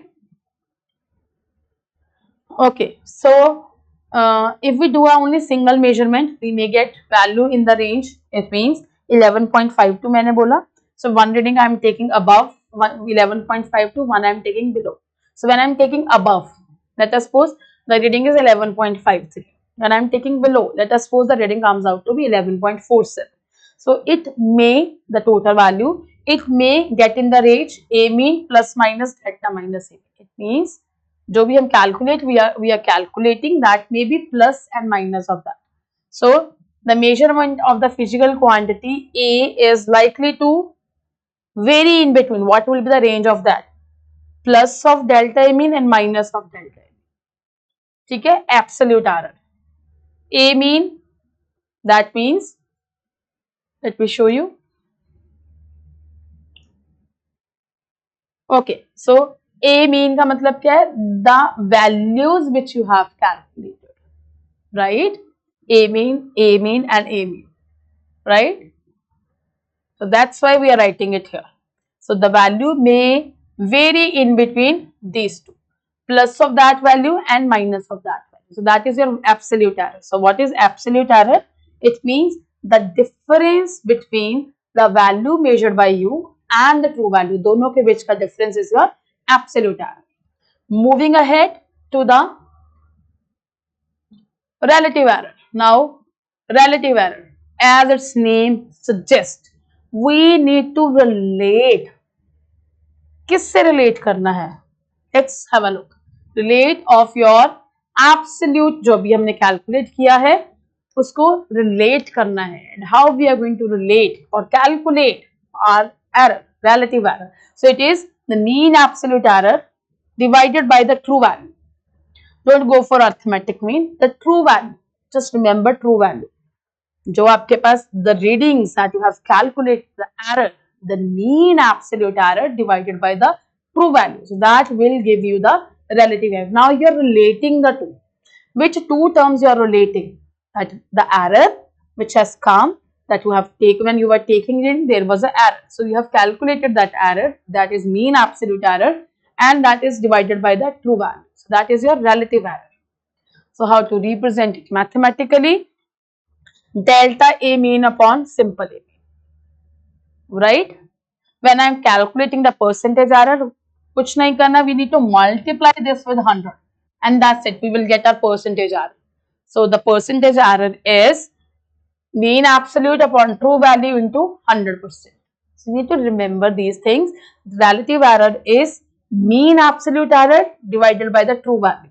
When I have to calculate the percentage of it, I just need to multiply the given term with 100%. Then you will calculate your percentage error. Now these are the three errors that we have done, right? Now we have to deal with the combination of error. Every time I am not going to calculate only the length. Every time I am not going to calculate just the diameter. Not only length, not only breadth, not only height, not only radius. So what if the question will come to me for the combination of error? It means length we are calculating, combination of error means might be two terms, two readings can be given to me in addition. Two terms might be given to me in multiplication or subtraction or division. Then how I need to calculate the error of those? So now we are calculating error, and error here we are calculating in combination. What do you mean by this combination? It means I can get the density when I am talking about the calculation. It's not always about length. I might calculate the area, which is multiplication of the two physical quantities, length and breadth. When I am calculating density, density is ratio of mass upon volume. Two terms are given to me in division. When I am calculating area, two terms are given to me in multiplication.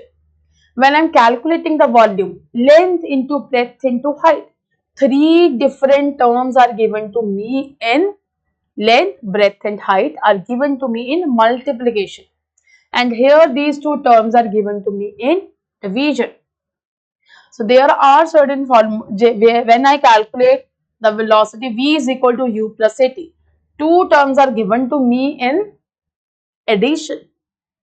So there are multiple physical identities which are given to me in terms of either multiplication, addition, Similarly, when I'm talking about Ohm's law, V is equal to IR.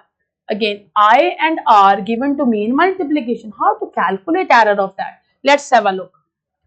So these are the few examples. Density. So it means I have to calculate the density by taking the error in mass, the error in volume. So what we have to do when the two quantities are given to me as a sum. So how to calculate the error of that? So error of a combination of error. First of all, we are dealing here with sum. Sum means addition of two quantities are given to me. So we are here taking two quantities A and B which are given to me in addition, right? A and B. Now when I'm calculating A, so there is an error in the calculation then, and the error is represented here as delta. When I was calculating the second quantity, that is B, the error occurs to be delta B. So it means if my value over here is A, so if when I was calculating A, so it means I have calculated the error as plus minus delta. It can be plus, it can be minus. But here we are dealing with plus only, so I will take plus only. So when I am calculating the B, so B maybe there is a error which is also represented here delta B, right? So now what we have to do over here is, so I will write that in calculations, when I was calculating my A, the error in the calculation of A is my delta A. So I have written A plus minus delta A. Why we are writing plus and minus?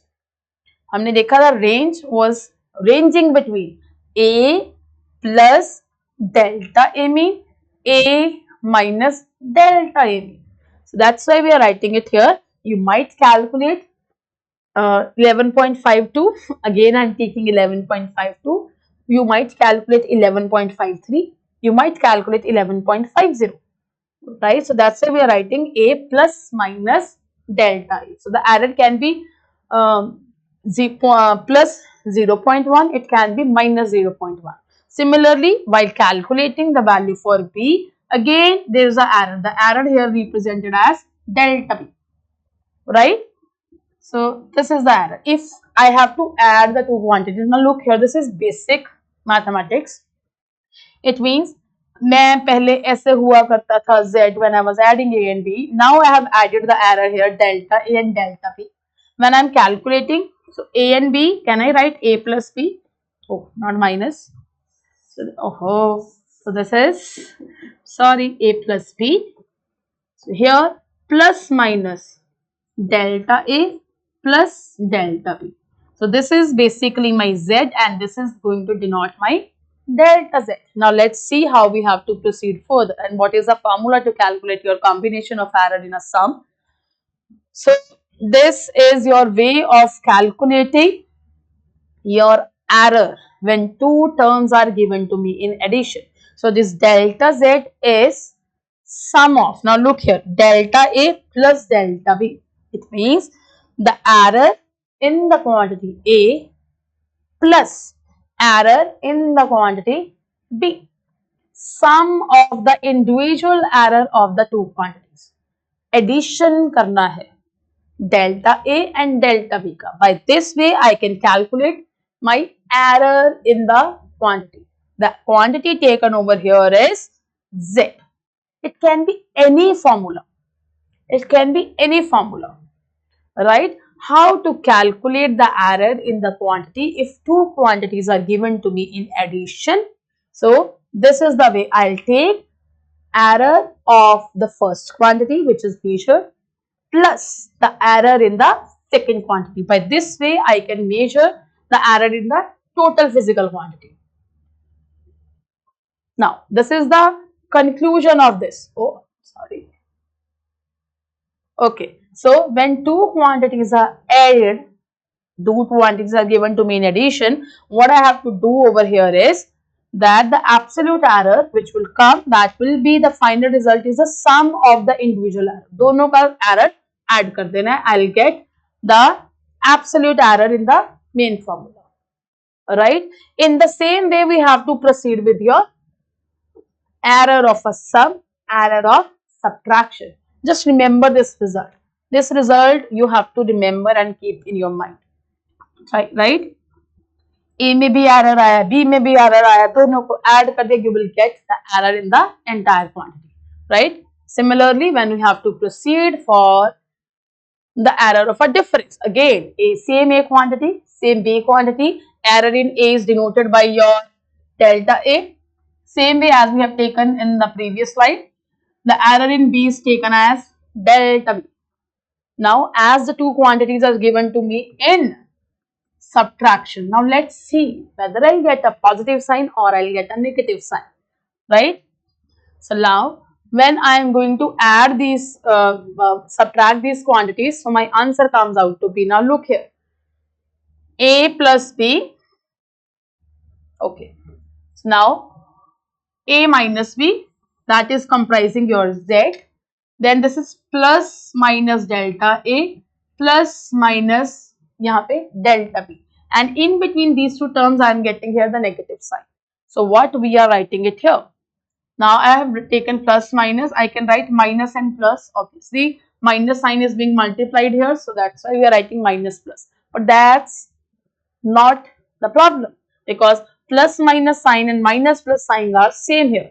So in order to calculate your error of a difference, I am again getting the similar result.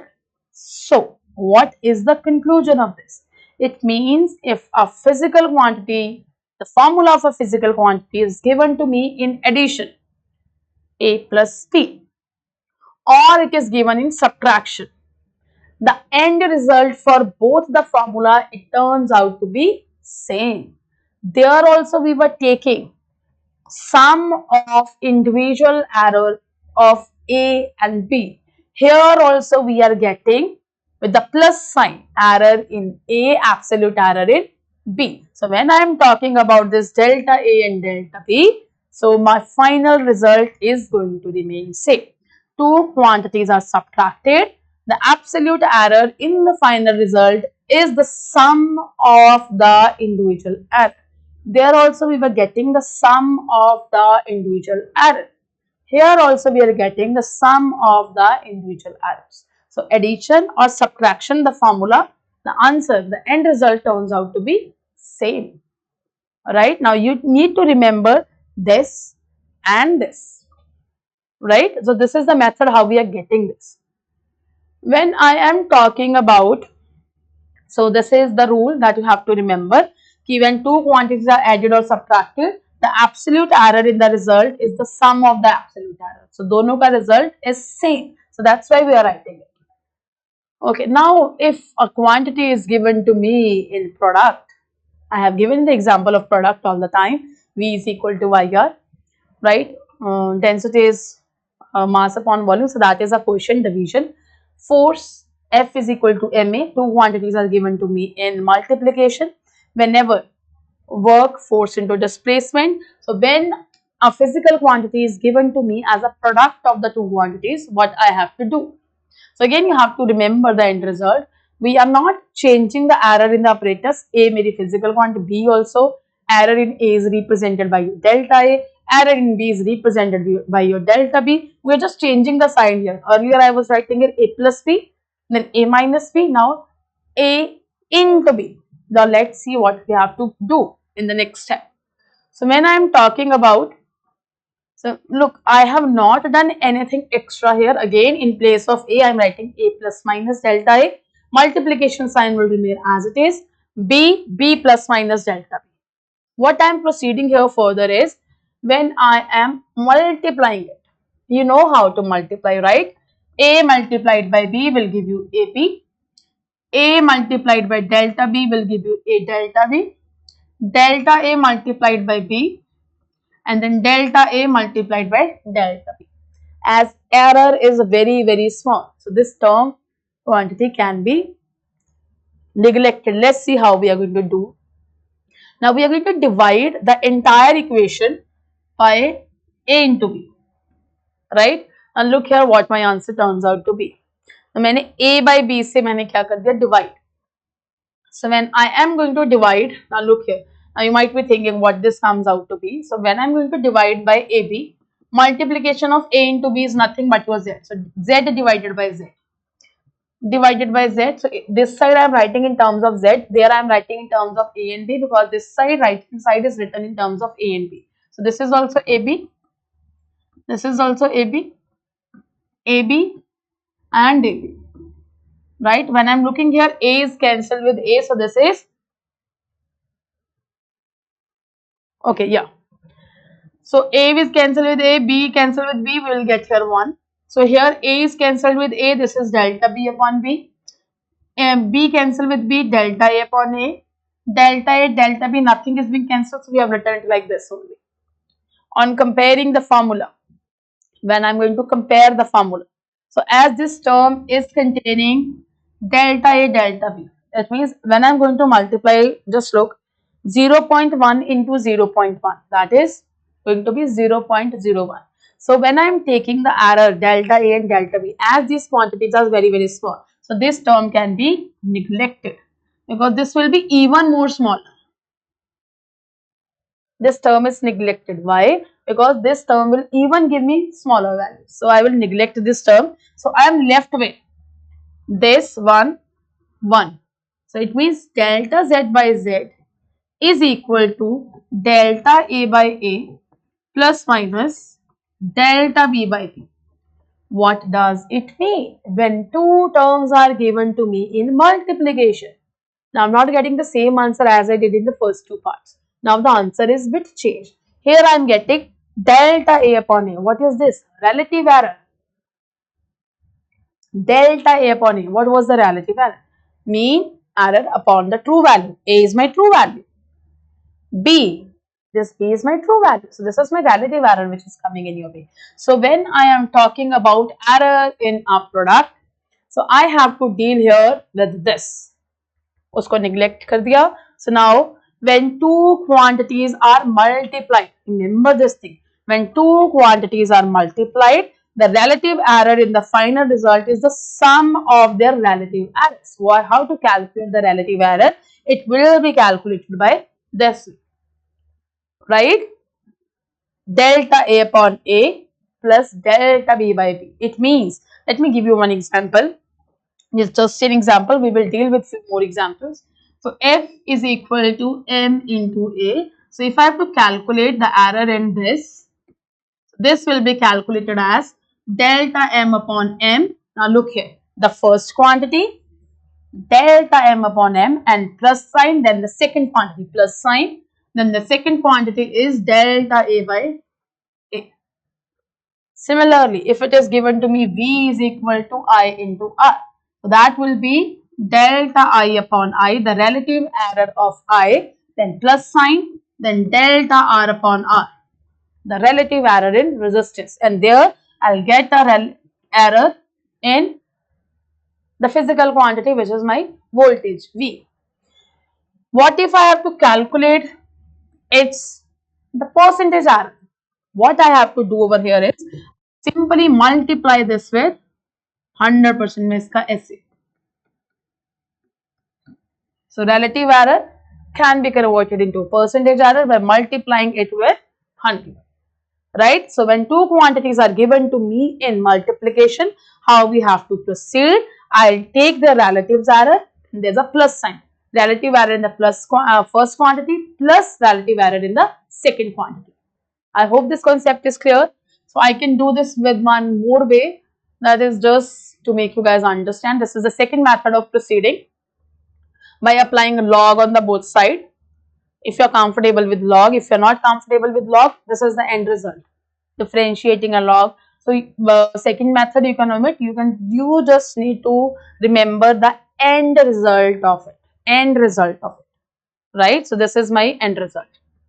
So when I am talking about error of a quotient means the two terms are given to me in division. The first example that we have taken, density. Density is mass per unit volume. Mass and volume. Two terms given to me in division. So error in the first quantity, error in the second quantity. So here what we are going to proceed over here is, so there is one more step which is coming here in this way. That is the binomial expansion. We are not going to use this binomial expansion multiple times. We will use it once or twice in the entire physics calculation. So you just need to remember just one thing. So when I have to take the binomial expansion, then how we have to do, let's write it here. Okay, so what we are doing over here is, okay, so this term is given here in denominator. I am taking this term into numerator. So this term taken in numerator will become minus 1. Whenever, this is the binomial expansion that I am explaining, if a term is given to you 1 plus x raised to the power n, we will not go for the longer path of the binomial expansion. So this is 1 plus nx. You need to remember this thing. I will be using the binomial expansion by this. I'll not go for factorial and all. I'll use the binomial expansion up to this extent only. If the term is given to me 1 plus x raised to the power n, then it will be treated as 1 plus nx plus so on, and the higher order terms will be omitted. Now, when I'm taking the binomial expansion of this, so 1 plus minus delta b upon b raised to the power minus 1. So 1 will remain as it is plus nx. The value of n over here is minus 1, and what is x? That is delta b upon b. So that's what we have written here, minus and plus. Repeating the same step as we did in the previous multiplication of a by b with this will give you a by b. Multiplication of a by b with this, we have got this. Multiplication of delta a by b with 1, delta a by b with 1 will give you same. Then delta a upon b, delta b upon b, delta a upon b, delta b upon b. Again, we have to deal with the things. What are the terms which can be omitted? What are the terms which can be retained? So, moving ahead, there we have multiplied it with a into b. Here we are divided it with a into b. Here we are again dividing it with what by a divided by b. So, after the division again, so we are getting the same result. Now, look at the quantities that we are talking here. When two terms were given to me in multiplication, what the answer comes out to be? Relative error in the first quantity plus the relative error in the second quantity. Now, when I am taking the two terms in division, answer turns out to be again same. That is relative error in the first quantity plus the relative error in the second quantity. So, it means it's very easy for me to remember. Very easy for me means very easy for you guys to remember. When I am taking two terms in addition and subtraction, what is my error? That is sum of individual error of the quantity. It means delta A plus delta B. When I am talking about the two terms given to me in multiplication and division, what I have to take? The sum I have to take in all the four, right?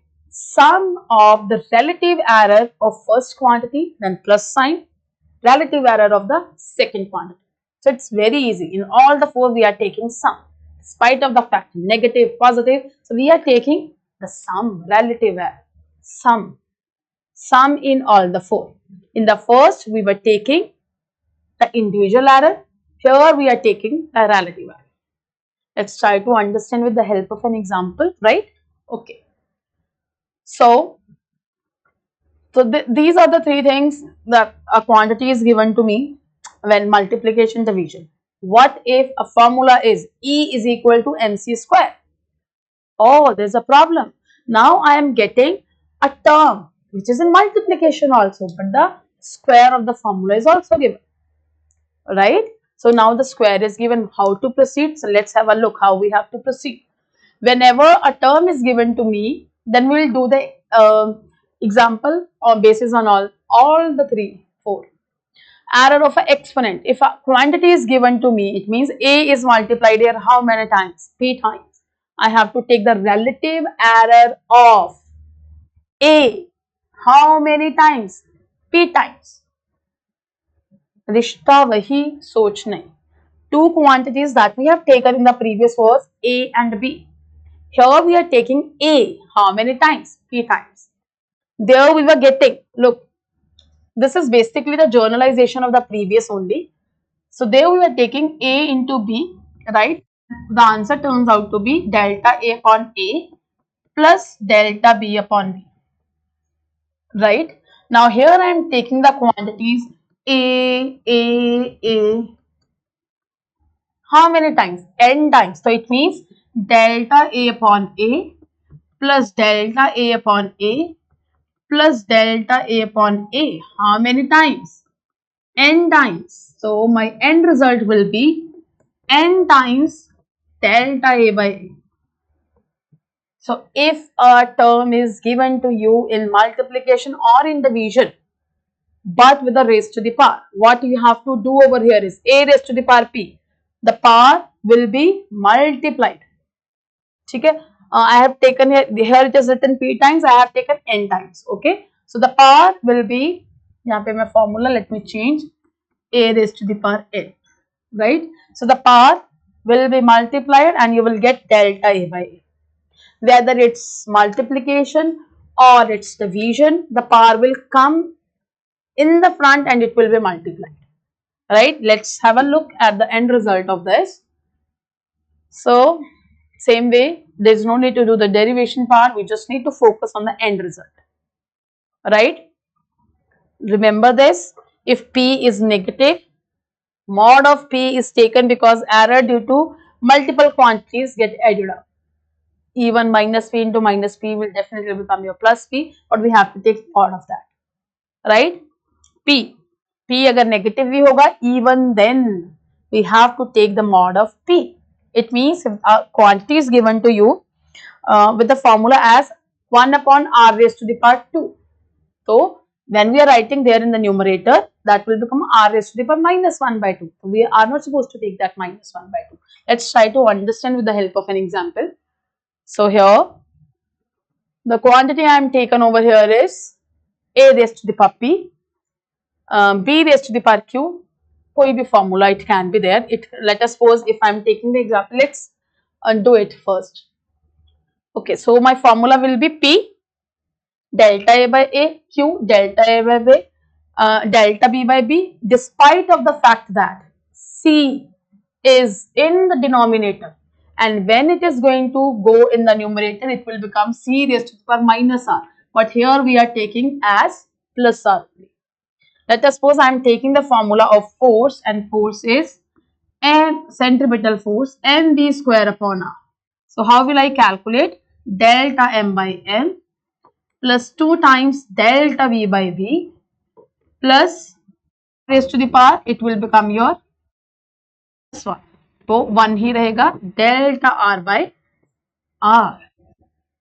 Right? If the formula is given to you simply as E is equal to M square, then it will be delta M by M plus del 2 times delta C by C. So you need to keep this thing in your mind. Despite of the fact that the raised to the power is positive or negative, you need to write here the plus sign, then the relative error. Right?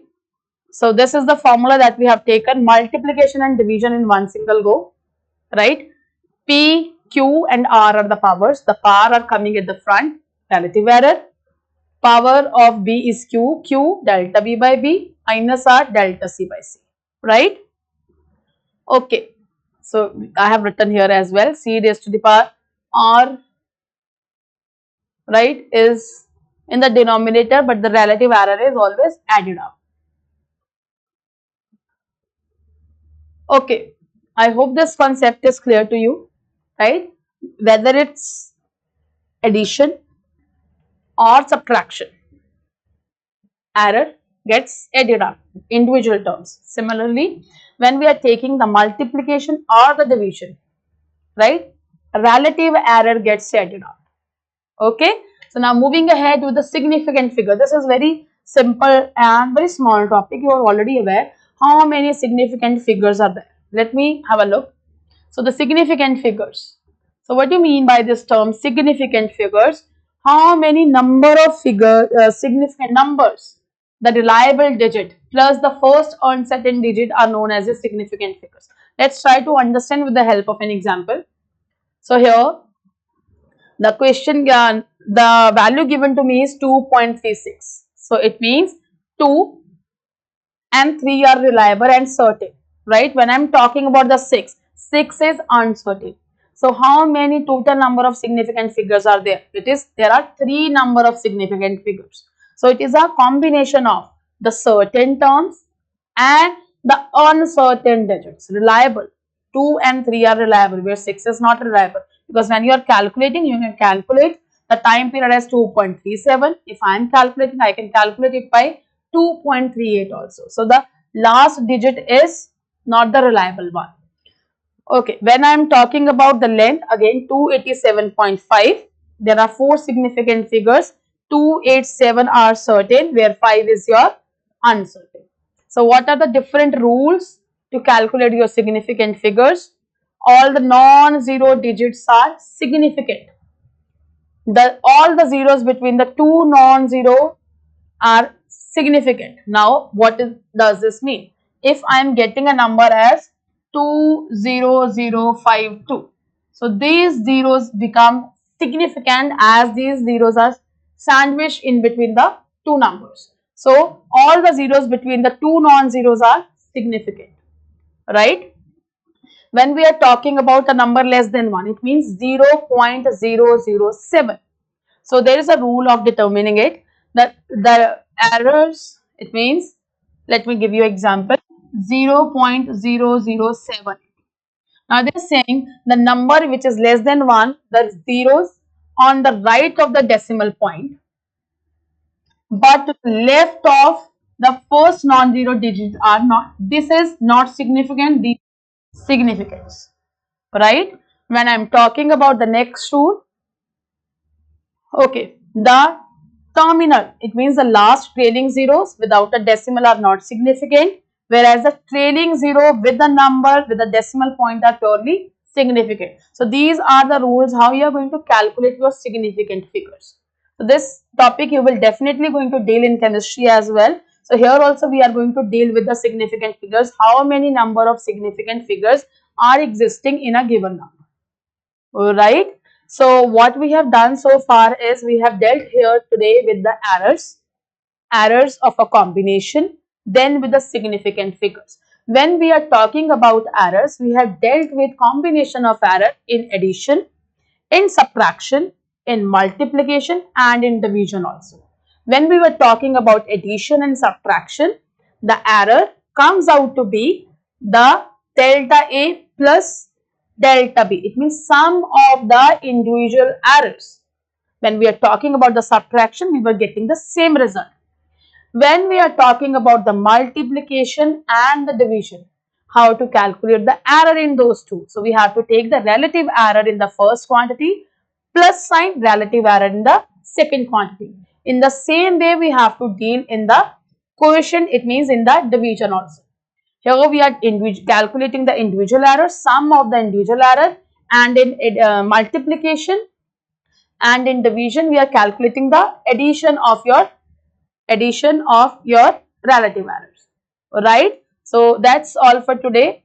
Rest of the things we will deal in the next class, but do revise all the concepts. Right. Thank you.